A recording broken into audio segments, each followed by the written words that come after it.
सभी को नमस्कार। आज हम लोग कक्षा 10 का विज्ञान विषय का पहला अध्याय शुरू करने जा रहे हैं और पहले अध्याय का नाम है रासायनिक अभिक्रिया एवं समीकरण। रासायनिक अभिक्रिया और समीकरण को समझने के पहले इनसे संबंधित कुछ बातें समझ लेते हैं कि इनके बारे में कैसे समझेंगे। तो सबसे पहले समझते हैं, जैसे ये पेड़ है और इस पेड़ का जो पदार्थ है वो पेड़ का पदार्थ है लकड़ी, और इस पेड़ के द्वारा कई सारी चीजें बनाई गई, जैसे मेज बनाई गई, कुर्सी बनाई गई,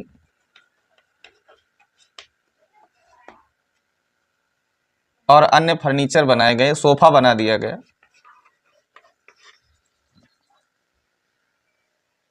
पेड़ पहले पेड़ था और इसके बाद अब वो मेज में बदल गया है, कुर्सी में बदल गया है। यानी जैसा उसका आकार पहले था, स्वरूप पहले था, वैसा स्वरूप नहीं रहा।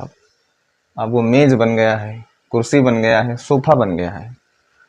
यहाँ ध्यान देना है कि जो पेड़ था उसमें पदार्थ क्या था? जो पदार्थ था वो लकड़ी था। ये लकड़ी है। मेज का जो पदार्थ है वो क्या है? लकड़ी है।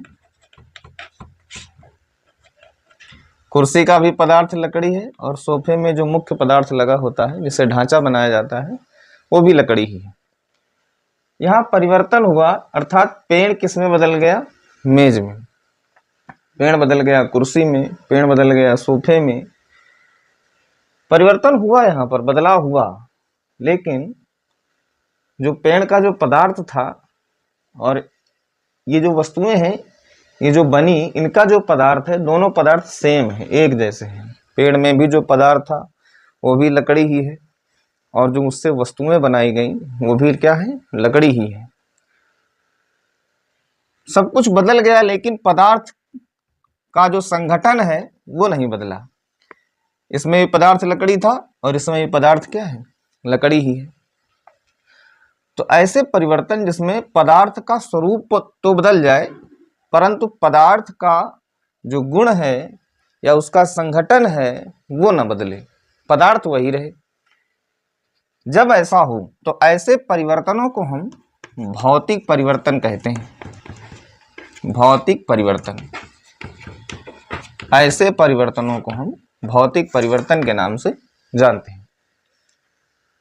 इसके पश्चात देखिए, अब इसी लकड़ी को, इसी पेड़ की लकड़ी को यदि जला दिया जाए, यहाँ पर जला दिया जाए, तो यहाँ पर लिख देंगे जलाने पर। जलाने पर जला दिया जाए तो ये लकड़ी क्या बन जाएगी? कोयला बन जाएगी। ये लकड़ी कोयले में बदल जाएगी। तो यहाँ पर जो पदार्थ था वो क्या था? लकड़ी था, और यहाँ पर जो पदार्थ है अब किस में कन्वर्ट हो गया है? कोयले में कन्वर्ट हो गया है, कोयला बन गया है, अर्थात कोयले में बदल गया है। जरा विचार करो, क्या ये दोनों पदार्थ एक जैसे हैं? नहीं, दोनों पदार्थ एक जैसे नहीं है। ये लकड़ी है और ये क्या बन चुका है? कोयला। अच्छा, एक उदाहरण और समझते हैं। जैसे दूध है, दूध को अगर जमा दिया जाए तो दूध बदल जाता है किसमें? दही में। दूध में जो पदार्थ है वो अलग है और दही में जो पदार्थ है वो अलग है। इसका गुण दूसरा है, इसका स्वाद दूसरा है, इसका भी गुण दूसरा है और इसका स्वाद दूसरा है। अर्थात दोनों एक जैसे नहीं है, किसी भी उसमें एक जैसे नहीं है। इसमें हम क्या देख रहे हैं? लकड़ी थी, लकड़ी कोयला बन चुकी है। इसमें दूध से क्या बन गया है? दही बन गया है। अर्थात इसमें जो पदार्थ था वो पदार्थ इसमें नहीं है, इसमें जो पदार्थ था वो पदार्थ इसमें नहीं है। दूध का स्वाद होता है मीठा और दही का स्वाद कैसा होता है? खट्टा होता है, सभी लोग जानते हैं। जब ऐसी बात हो जाए कि पदार्थ का स्वरूप तो बदल ही जाए, देखो लकड़ी थी, स्वरूप दूसरा था, रूप इसका दूसरा था, इसमें क्या हो गई? कोयला, रूप दूसरा हो गया, स्वरूप तो बदला ही। स्वरूप बदल जाए और साथ में संगठन भी बदल जाए, जो पदार्थ का संगठन है वो भी बदल जाए, अर्थात उसका गुण, उसका जो संगठन है वो बदल जाए, गुण बदल जाए, उसके स्वरूप बदल जाए, सारी चीजें उसकी बदल जाएं, तो ऐसे परिवर्तनों को हम रासायनिक परिवर्तन कहते हैं। क्या कहते हैं? रासायनिक परिवर्तन। ये रासायनिक परिवर्तन हो गया। अब रासायनिक परिवर्तन को क्रमबद्ध ढंग से अगर लिख दिया जाए, सही से उसको व्यवस्थित ढंग से लिख दिया जाए ताकि हर कोई व्यक्ति समझ सके, तो उसी को हम रासायनिक अभिक्रिया के नाम से जानते हैं। कैसे? तो समझिए इसको।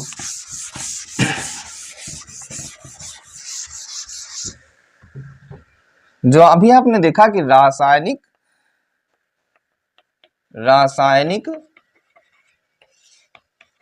परिवर्तन हुआ, कैसे हुआ?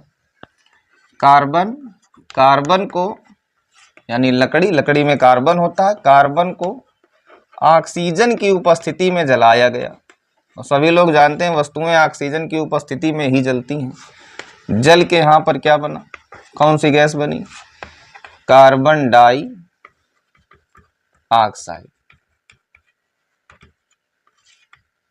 कार्बन डाइऑक्साइड बन गया।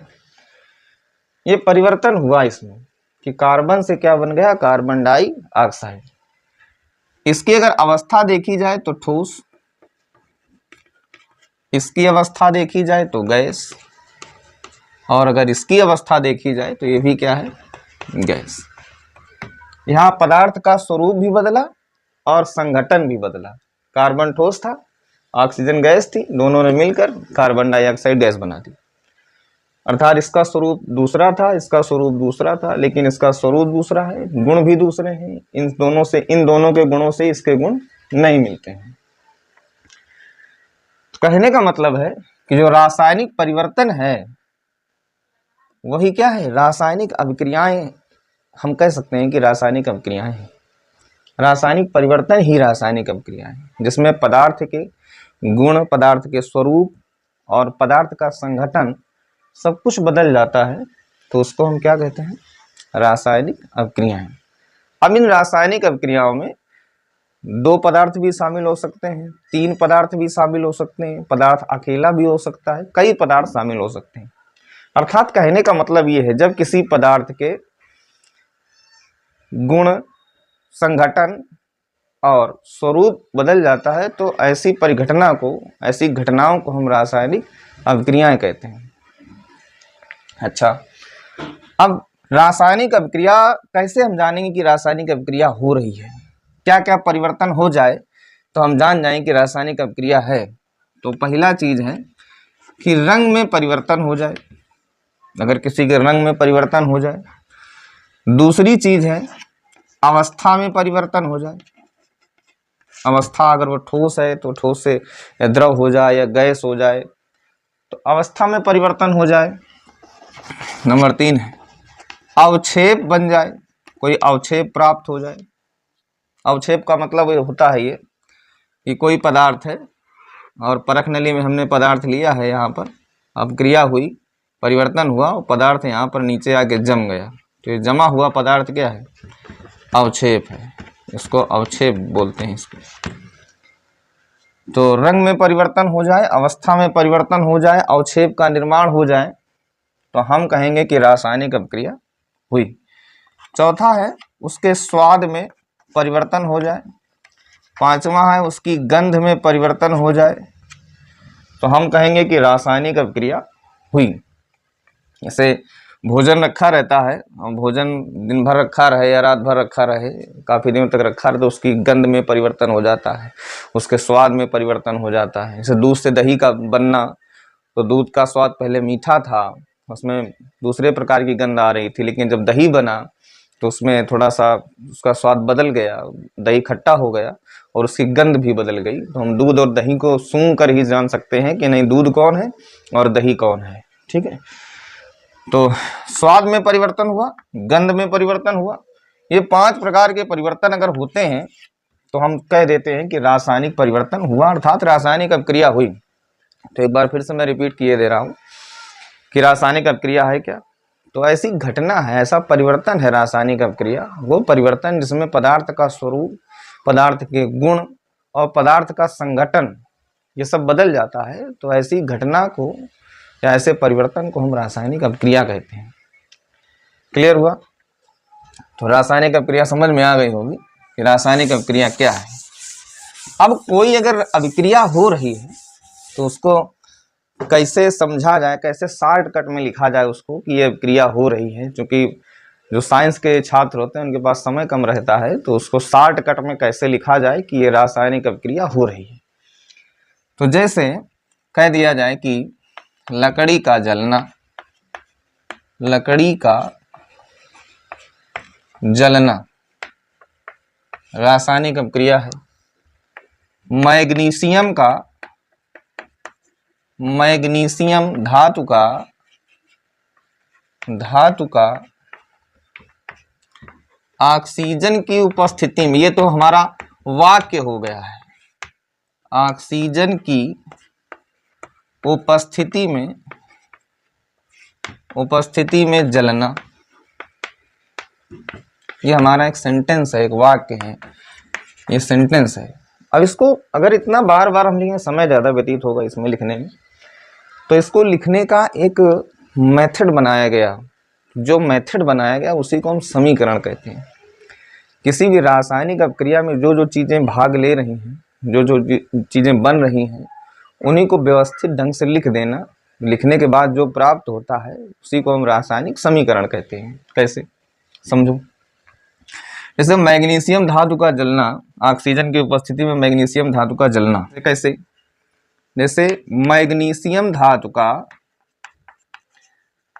ऑक्सीजन की उपस्थिति में जलना, तो मैग्नीशियम किसके साथ जल रहा है? जब कोई चीज़ किसी के साथ होती है तो वहाँ पर धन के चिन्ह का प्रयोग कर दिया जाता है। तो ऑक्सीजन के साथ में जल रही है, ऑक्सीजन के साथ में परिवर्तन हो रहा है, ऑक्सीजन के साथ जली, तो इसने क्या बनाया? मैग्नीशियम ऑक्साइड बनाया। इसने मैग्नीशियम ऑक्साइड बना दिया। ठीक है, मैग्नीशियम ऑक्साइड इसने बना दिया। अब समझना है कि ये है क्या। जो जो चीजें अभिक्रिया कर रही हैं उन्हीं को हम अभिकारक कहते हैं। जो चीजें अभिक्रिया करने में भाग ले रही हैं, जिनके द्वारा परिवर्तन हो रहा है, अर्थात वो नहीं होते तो परिवर्तन संभव ही नहीं था। कुल मिला के कहने का मतलब ये, अब ये मैग्नीशियम और ऑक्सीजन नहीं होते तो मैग्नीशियम ऑक्साइड का बनना संभव नहीं था इनके बिना। यार जैसे दूध ना होता तो दही का बनना संभव नहीं था, तो दूध है तभी दही बन रहा है। इस बात को समझिए। तो जिसके द्वारा अभिक्रिया प्रारंभ हो रही है, जिसके द्वारा अभिक्रिया शुरू हो रही है, जो अभिक्रिया में भाग ले रहे हैं, उन पदार्थों को हम अभिकारक कहते हैं। क्या कहते हैं? अभिकारक। अभिक्रिया में भाग लेने वाले पदार्थों को अभिकारक कहा जाता है। अब अभिकारक जो है, इनके द्वारा मिलकर क्या बन रहा है? जो कुछ भी बन रहा है, जो कुछ भी बन रहा है उसको हम कहते हैं उत्पाद। अंग्रेजी में कहते हैं इसको प्रोडक्ट, इसको कहते हैं रिएक्टेंट, इसको रिएक्टेंट कहते हैं, इसको प्रोडक्ट कहते हैं। तो अभिक्रिया में भाग लेने वाले पदार्थों को अभिकारक कहते हैं। और अभिक्रिया के पश्चात यानी अभिक्रिया होने के बाद जो कुछ भी बन रहा है उसको हम उत्पाद कहते हैं, अर्थात प्रोडक्ट कहते हैं। ये क्लियर हुआ? अब हम समीकरण को लिखते कैसे हैं? समीकरण को लिखने के लिए जो अभिकारक हैं उनको हम बाईं ओर लिखते हैं। किसके बाईं ओर? तीर की ओर। अभिकारक और उत्पाद के बीच में एक हम तीर लगा देते हैं और इस तीर के बाईं ओर हम लिखते हैं अभिकारक को और दाईं ओर लिखते हैं उत्पाद को। ये बात क्लियर हुई?